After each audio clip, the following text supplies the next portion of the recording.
What's up, Gator fans? We are less than 10 days away from the start of the season. So I'm going to give you guys my picks for the 12 games that are on UF's 2024 schedule. This video is presented by BetUS, and I will talk more about them later. Okay, so listen, I'm going to give you my too early season predictions. I'm going to give you a caveat. We lose to Miami, I might have a different opinion in a few weeks, but I'm going to tell you where I stand right now. First game of the season, out the gate, in the swamp, the Miami Hurricanes come to town, and I think the Gators win. I know. Cam Ward is the second coming. Miami fans have told me in my mentions of videos and on Twitter for the last 3 weeks, they cannot believe that I think Florida wins the quarterback battle between Graham Mertz and Cam Ward. But listen, let me tell you why. I think Graham Ward is incredibly talented. His ceiling may be higher than Graham Mertz. If the two played week 11, I might have a different answer. But the first game ever in a Canes uniform is going to be in the Swamp, which is the toughest venue that Miami will play in this entire season. First game with a new staff, with new wide receivers, entirely new team. You cannot tell me the Cam Ward we get week 1 will be the same Cam Ward we get week 12. Graham Mertz has the edge in this. He is a returning leader of this football team, playing at home with the crowd behind him. I think he's a difference maker in this game. We need our offensive line to play well. Miami has an incredibly good defensive line, but I really love the weapons that Graham Mertz is surrounded with this year. And I think the Gators get week 1. I think they beat Miami in the Swamp. So that means they head into week 2 with Samford. Listen, we have to play the games, which is why we can never say that we're 100% certain that a team will win a game. But I am 99% certain that the Florida Gators beat Samford week 2. Do you know what that means? That means we're rolling into week 3 undefeated. And I kind of like Florida's chances against Texas A&M too. And I know you guys are sitting at home like Vegas only has Florida winning 4.5, 5 games. You know, we're going to start out the gate 3-0, Allie. I think we are. I think that Texas A&M comes to town, and I think the Gators beat them. Texas A&M has a brand new head coach. They've got a whole new system. I think that it's going to take them a little bit of time to figure it out what they're doing. Word on the street is Joe Hamilton left Texas A&M because they were unorganized. This is Joe Hamilton, who had been on our staff, went to Texas A&M for a whole new opportunity and ended up back in Gainesville. And also, listen, the defense that Texas A&M is bringing to town, pretty familiar with those guys. They played on our defense last year, which wasn't very good. So I think the Gators beat Texas A&M in the Swamp. That means week 4, they head to Mississippi State, sitting at 3-0. Mississippi State's also got a brand new head coach in Jeff Libby.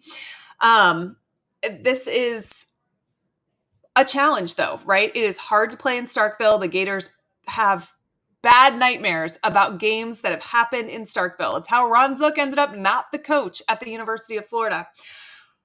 And Billy Napier has struggled on the road. I think this game ends up being closer than Gator fans would want it to be, but I think UF leaves 4-0.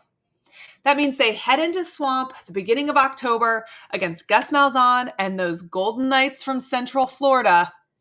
And this is one of the games that the Gators have to win, right? This is important on a couple different fronts. Florida needs to be able to dominate the state. They need to win the games against in-state teams. I definitely wouldn't call UCF an in-state rival, but I'd like to beat them. We certainly don't need to give those fans any ammo. I think the Gators do handle UCF. I just think talent for talent, Florida is the better team. I think they win, and I think they win pretty handily. So what does that mean? That means they're 5-0 headed to Knoxville. This is where I think Florida picks up their first loss. I really do think that Josh Heupel has things cranking in Tennessee. I think the last couple of years, Florida has had the benefit of playing Tennessee very, very early in the season. It's generally week 3.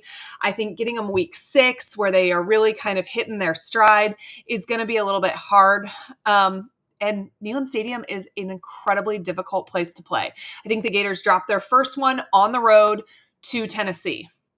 Kind of a crossroads at this point, though, right? You come back from that game, your first loss of the season. You roll into week 7. You've got Kentucky in the swamp. You might be licking your wounds from that loss up at Neyland Stadium. But you got Mark Stoops to come into town, who has beaten you the last 3 years. We're talking about the same Kentucky team you at one point had a 27-year win streak against.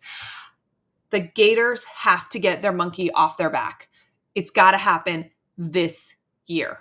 And I think you're going to be doing it off of an emotional loss. So this is going to be a spot where we can look to and we can say, have Napier's teams grown? Is this program headed in the right direction? Can they rebound after a tough road loss? And I think the answer is yes. I think this is the year that we finally get rid of this Kentucky curse. The monkey's off our back. Florida is 6-1 headed into the Georgia game. And this is where it gets tough. But before we get to this brutal stretch, let me give BetUS some love.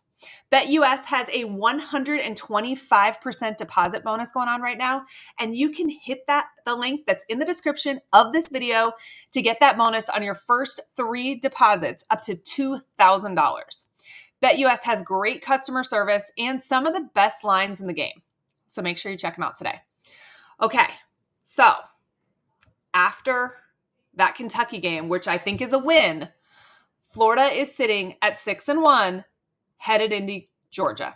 This game's in Jacksonville. I don't think Florida wins. I do think we see a more competitive game than we've seen before. What I will be looking at is Florida in it in the second half? Did anybody quit? Did we do anything stupid? Did we keep fighting? Those things happen. You keep this game close. I think that's a good thing. I do think Georgia just has the dogs right now. Then you fly into Austin to take on Texas and Steve Sarkisian. This is a tough game as well. Texas is one of the top teams in the country. And as much as I would love to tell you that I think Florida upsets Texas on the road, I don't. I think Texas wins this game too, so that at that point, Florida is sitting at 6-3, headed back home to the swamp against LSU and Brian Kelly. But I think the Gators play a great game here. I think that there is a very, very good chance Florida can beat LSU at home. It's going to depend on what that mindset looks like after what I'm predicting to be back-to-back losses, 3 losses out of the past 4 games. But if this team can get their mind right and come back to the swamp, Florida plays LSU incredibly well in the swamp, and I think they can get a win. Next week after that, Ole Miss comes to town. Unfortunately, I do think Lane Kiffin and his boys are going to be just too much for the Gators. I think they pick up another loss at that point, but Florida is still beating those Vegas odds at this point, right? I think that Florida State is how they finish the season. And guys, I'm predicting that they go into Tallahassee and beat Florida State. I think that Florida State is going to be down a little bit from where they were last year. I think all their dogs graduated, right? They're playing in the NFL. They moved on. I think that UF goes into Tallahassee, gets the victory a la Ron Zook Field in 2004. And I don't think Billy Napier's going anywhere, right? And I think that means he has taken care of business against the in-state teams, which is probably the most important thing on his checklist. He's gotten that Kentucky game off of his back. My predictions are right. He's beaten LSU. I would say, all in all, he has exceeded expectations if this plays out like I have predicted it to play out. All right. So there you have it, Gator fans. I have UF going 8-4. I know that is much higher than what Vegas is predicting, but I think that there are some opportunities in this schedule where Florida gets teams at the right time. If they take advantage of it, I really think this team can have a very strong season. What are your thoughts? What did I miss on? What is your record prediction for the Gators this season? Let's talk about it down in the comments. I appreciate you guys for tuning in, and as always, go Gators.